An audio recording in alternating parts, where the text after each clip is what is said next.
Nate's got a super great treat for us today. He's going to set us up with cupping. So Nate, why don't you tell us what's going to happen? Yeah, so contrary to the athletic cupping, this one we actually get to enjoy.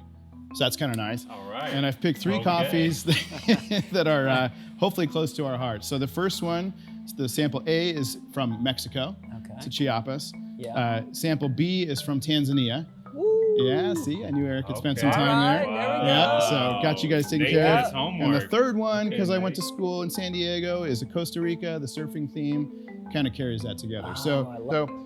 What we're going to do is a 4-stage process. We're going to do a dry aroma evaluation, Okay. a wet aroma, a second wet aroma, because why not? And then finally tasting. All right. And what we say at Wild Goose is if it tastes like coffee, we've done our job. So the first phase of cupping is called the dry aroma. So what we're going to do is you're going to pick up sample A and just smell it. After you put your nose in it? After I put my nose in it, Okay. I got a little congestion today, so hopefully it's not too beautiful. watery. Beautiful. You get the lucky, What am I looking for? just notes. I'm getting a note of It's not it's good. good. Smells good. That's the depth of my coffee knowledge. It Hey, smells good. That's all that matters. It goes smooth to sharp. See if you catch that. Okay. Right? Go. Smooth to sharp. Smooth to sharp. Smooth to sharp. And there's a little floral right in the middle. Now, I can't taste it, but This guy's there's a surprising us Are with there his. little parts to floral this? right in the middle. There are definitely notes that he just We described. like to call them notes. And they just like music. They come in at different times. Super bright. Like you can, Yeah, see, this one's way the different. than that rainforest is in there. one. the rain. The crater. You can smell the crater. This guy should be in advertising, man. The rainforest is in there. Now we got some fruit in there. Yeah, this one's like fruity pebbles. It is almost like to fruity. me. Hey, Like that's actually one of the cupping descriptions. blue, Nice work. blueberries Wow. right off the top. I got it. Nailed I got it. You know what? Yeah. Nailed it. This Aztec nose can pick up a little bit, you know.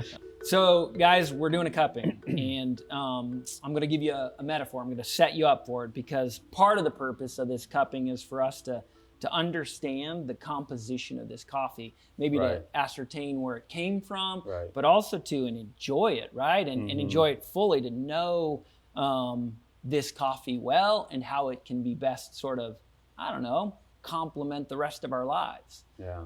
And for the Christian, here's your cheeky metaphor, we kind of have that same thing. We have a purpose in this world, right? And we got to know ourselves, and we got to know God, and we got to kind of know what his picture and his plan for that is. And so when you think of just kind of the biggest picture, it's like, we find our purpose in knowing and enjoying God, right? That's how it all gets expressed. But we don't really know how to do that. Like that gets pulled out of what Christians call the Great Commission. Yeah. And that's found in Matthew 28. And it's like, go therefore and do this. And then there's some specific instructions. Yeah. But Fredo, when you think about that, when you think about the Great Commission and it's how it instructs you, how do you flesh that out? How do you pull that out? How do you make that have meaning in your life? Yeah, I think I kind of first start with the setting of it. You know, a moment ago you were talking about part 1 when you smell, and then part 2, and then 3. I forget what they were, but he had like a whole breakdown. Okay. And I think it's great. Dark to light. Yeah, dark to light. But you talked about the metaphor. There you We go, out of yeah. darkness You into could- light, right? Yeah, there you go. But you talk about how it ended, like the last kind of sent. And the Great Commission is the way Matthew kind of ends his gospel, his good news document according to Jesus. He ends with this thing that we know as the Great Commission. And the setting of it is pretty cool. Like a lot of important scenes in Matthew's gospel, the commission is set on a mountaintop. Now, if you remember, a lot of important things happen throughout Matthew's gospel on a mountaintop. Jesus is tempted on the mountaintop. He gives his most famous teaching, by probably all accounts, the Sermon on the Mount. The Transfiguration is at a mountaintop. He's crucified on a mountaintop. And then he gives this final command to go and do a few specific things on a mountaintop, which I think is pretty great. But this command is first rooted in what a lot of people forget to talk about, which is when Jesus says, all authority under heaven and earth has been given to me, so now go out and do these things.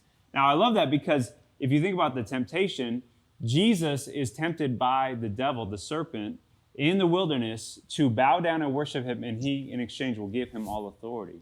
And so Jesus, post-resurrection now, is alive. His disciples are encountering him, and he's declaring to them, all authority has been given to me. And this is how his disciples are reacting. Some of them are worshiping. They're astonished. And Matthew even notes that some of them have doubted, which just reading again today, that kind of stuck out to me, which I think is great, first of all, as we consider the Great Commission. If you find yourself in a place of doubt, that's okay to still be near Jesus.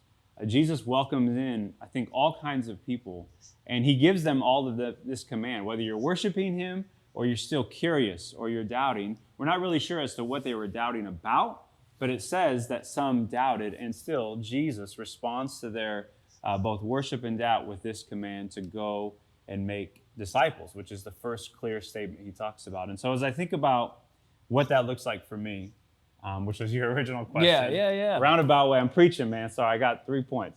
But when I think about making disciples, I think about that his first disciples knew exactly what he meant because they were his. They were his disciples. They were his students. They were his apprentices. We don't really use that word a lot, but that's what the word means, disciple, apprentice, which means that they allowed their lives to be shaped by Jesus, time with him, and his teachings, right? And so Jesus is saying, go now and make other versions of the kind of person I've made you.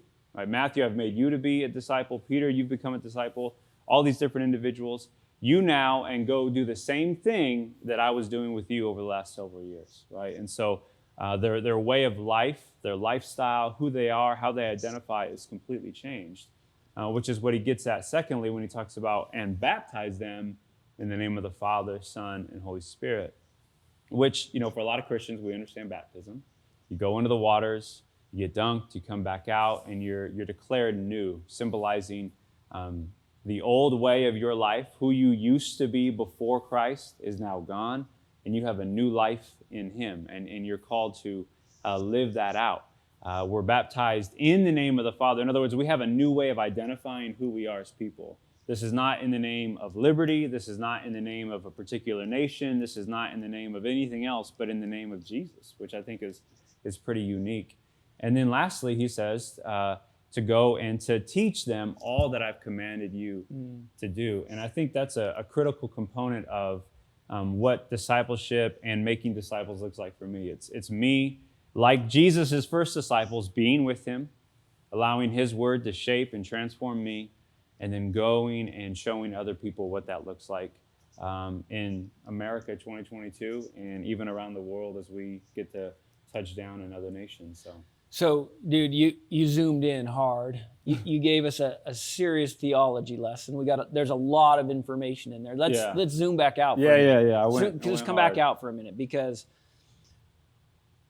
I'm thinking, oh man, if I'm out there listening, like Fredo knows some things that I don't know. Yeah. And so maybe if I'm listening to, this thing called the Great Commission, like how do I even know if it's for me? Is it for me? Like Jesus gave it to this select group of people. Yeah. He told them to do it. Why is this for me? Yeah. I think it's embedded in Jesus' statement to go and make disciples of all nations, right? So Jesus has in mind, as Matthew records the last part of his gospel, everybody becoming a disciple. Like he wants every single person in every single nation to encounter him, the risen Jesus, as he was to his disciples, and to be transformed by his teachings. And so if you're wondering, is this for me? Yes. This is the Great Commission is Jesus's project currently right now. Yeah. Like his homework assignment, the work he's doing right now is the Great Commission work. But he's not doing it alone. That's what's crazy to me. If he came out of the grave, think about this. Nobody can stop the man. Like if he just beat death, like he can do anything he wants, and the thing he does is instruct some individuals on how to go and live like him, which is so baffling to me, which tells me that Jesus is convinced his project, aka the Great Commission, is the greatest thing that we can give our lives to. Because rather than taking the world by storm, post-resurrection, he instructs his disciples to go. To go in his name, with his power, and with this beautiful promise at the end that he's going to be with them, through it all, which I think is a great bow to tie at the end of Matthew's gospel, because his gospel begins with this announcement that God is with us, Emmanuel, right? You're going to have a son. You're going to name him Emmanuel, which means God with us.